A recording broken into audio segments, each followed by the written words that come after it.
Alrighty here. Today I am here to give y'all my full-on predictions for the 2024 NASCAR Cup Series race out at the Nashville Super Speedway, also known as the Ally 400. It is going to be a very exciting weekend of racing, as we will have the Truck Series on Friday night, Xfinity Series on Saturday afternoon, in the heat of the day at 5 o'clock.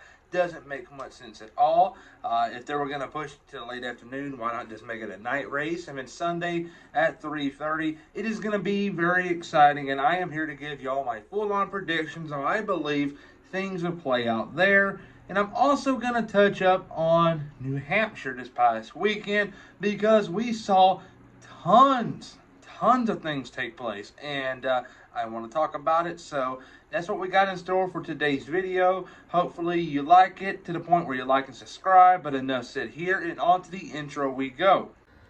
I'm Chase Briscoe, driver number 14 Ford Mustang for Stewart Haas Racing, and you're watching William Blackwell on YouTube. Before I give y'all my full-on predictions for Nashville, I want to talk about New Hampshire for a quick moment, because it was a very chaotic weekend. So we're going to start it off with Christopher Bell mentioning the name Chase as a new teammate coming 2025. Well, is Chase Elliott a free agent? Absolutely not. He is going nowhere besides from his house into the racetrack with Hendrick Motorsports. He is going nowhere.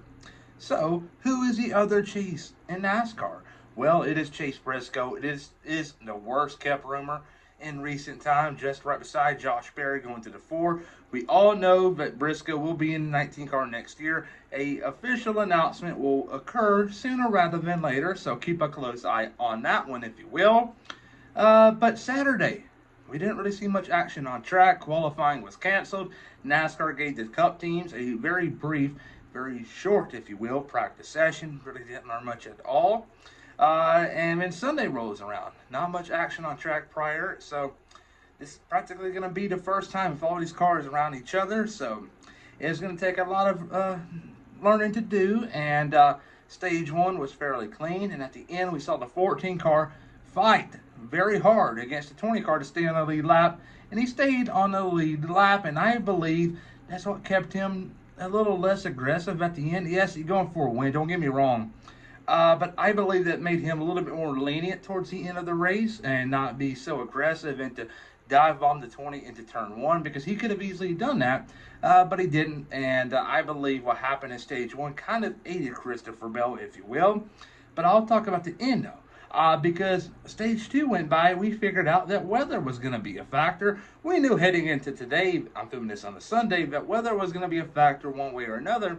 But it seemed like the weather was getting pushed back by the hour. It was supposed to happen right around 3 o'clock. 3 o'clock turned into 3:30, 4 o'clock, 4:30. Then it finally came, and it came really bad. And we actually had a couple of tornadoes get near the New Hampshire Speedway. Luckily, things, if I'm not mistaken, are good. Hopefully it stays the same as good. And so NASCAR waited it out, and Tyler Reddick, poor old him, was just hoping NASCAR saw enough and decided, hey, you know what, this is it, let's go home. And that would have been Reddick's second win of the year. But though NASCAR was having none of it, they restarted the race in the rain. It was actually it was done raining, but it was transitioning from a wet track to a dry. And I believe with the much chatter on the radios of it being to the point where we can have dry tires and slick tires, if you will, I don't think that could have happened. The turns were very slick. Yes, the straightaways did have a very dry lane, but the corners, though, would have been a wreck fest. So that's why NASCAR didn't give the teams the option to go to the slick tires. But I believe they should have given the teams the option to go from tire to tire, and that means wet tires, if you will. Because I believe some of the teams towards the back of the grid could have aided a lot more than they did with a fresh set of wet tires and the other half staying out. Because you're supposed to award people. You want track position or fresh tires. You cannot give them, hey, you're going to keep your position on track and also get a new set of tires. Or not a new set of tires. NASCAR was very confusing with this. The point I'm trying to make is NASCAR should leave it up to the teams. Yes, it opens up a new can of worms when you say, oh, they should decide to choose from slicks and wets. If you're going to do it like that, just declare the track as a wet track and say, hey, until further notice, it's wet. So if you want to pit, you can get wet tires, but not dry, and vice versa. I don't think they'll do it the opposite way, but I'm just saying, though, NASCAR should let the teams have the option to decide their outcome, and NASCAR did not do that today. And as much crap NASCAR fans give Formula One fans for all the poor racing we see overseas and not much side-by-side action, well, Formula One fans today are looking down and laughing, saying, well, we actually got something called strategy, something you do not have.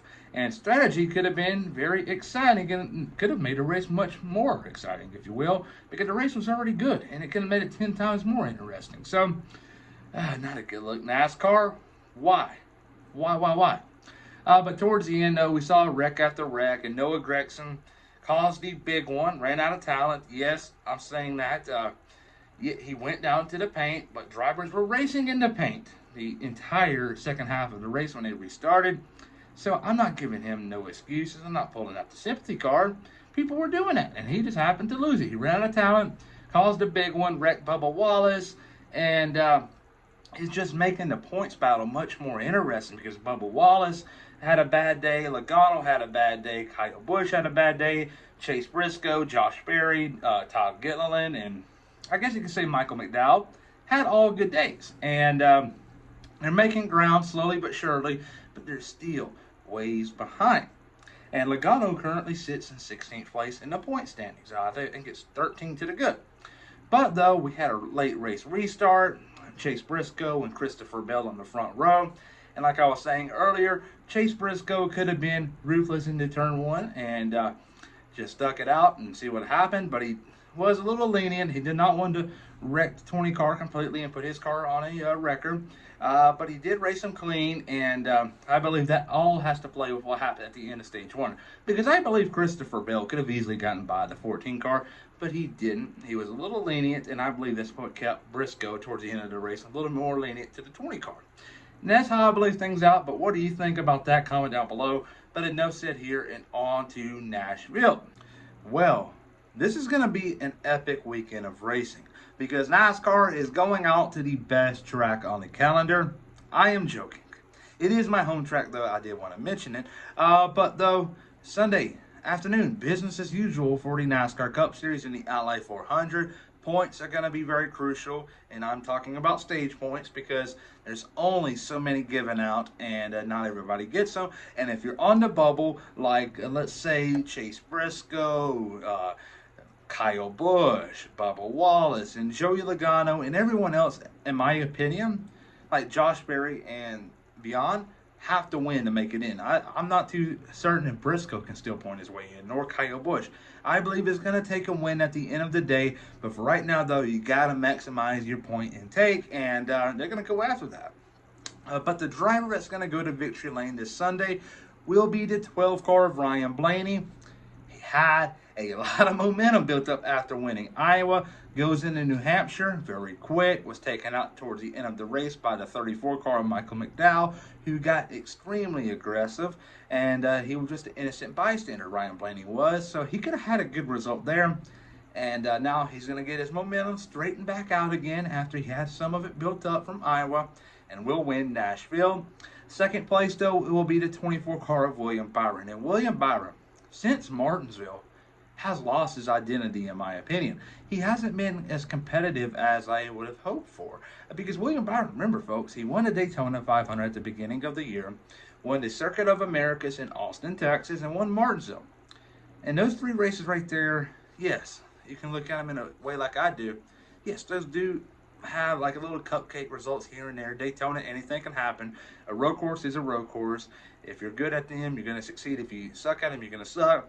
And short track racing, you just don't know what you're going to get. Yeah, so Byron's 3 wins this year have come at tracks where it's kind of not impressive, if you will. Don't get me wrong, a Cup win is impressive. But those wins right there, not as important, I guess you can say, as you would like to win at an intermediate track and so on, because those right there are your bread and butters. And William Byron did not do so well since then. And I believe this weekend in Nashville, William Byron will turn the page in his 2024 season, and he will get a runner-up. Yes, it's going to suck. He's going to want to go to victory lane. He finished second place in Iowa a couple of weeks back. So I believe this 24 team and Rudy Fugel are going to get on the right page here come playoff time, and they're going to be a true force to reckon with. Third place is going to be Christopher Bell. Christopher Bell is on fire right now. He won New Hampshire. He was my race pick. I finally got one right. And I believe he's going to walk away from the Music City this weekend as the points leader. Mark my word. All right, my big surprise of the race weekend is going to be Carson Hocevar in the Spire car. Carson Hocevar. A lot of people want to look at Josh Berry as a rookie this year and look how good he's doing. But if Carson Hocevar was in that 4 car, Hocevar, I got to win a race by now. He is so damn good, but his equipment is so damn bad. It is catastrophic for him. I feel bad for the kid. If he had a good car behind him, he can go to victory lane. He's really good. And his time's coming. It may not happen this year nor next year, but he may get a promotion to a better ride sooner rather than later, and he will show his ability, his true ability, that is. So my big flop of the race weekend is going to be the 54 car of Ty Gibbs. I just got a bad feeling about him and Nashville. I just don't see nothing good happening here. It's all hypothetical, but time will tell there. But there you go. Ryan Blaney wins in Nashville. William Byron second. Third place, Christopher Bell. Big surprise, Carson Hocevar. And big flop, Ty Gibbs. And the weather, it's going to be extremely hot, and it's going to be extremely wet. So it could very well be a night race once again in Nashville. So keep a close eye on that. I cannot stand weather being this big of a factor year in and year out, but just a reality we live in, and NASCAR deciding to race in the South during the summer. Doesn't make much sense at all. But hopefully you enjoyed today's video to the point where you will like and subscribe, and if you do, thank you very much. Everybody have a great day.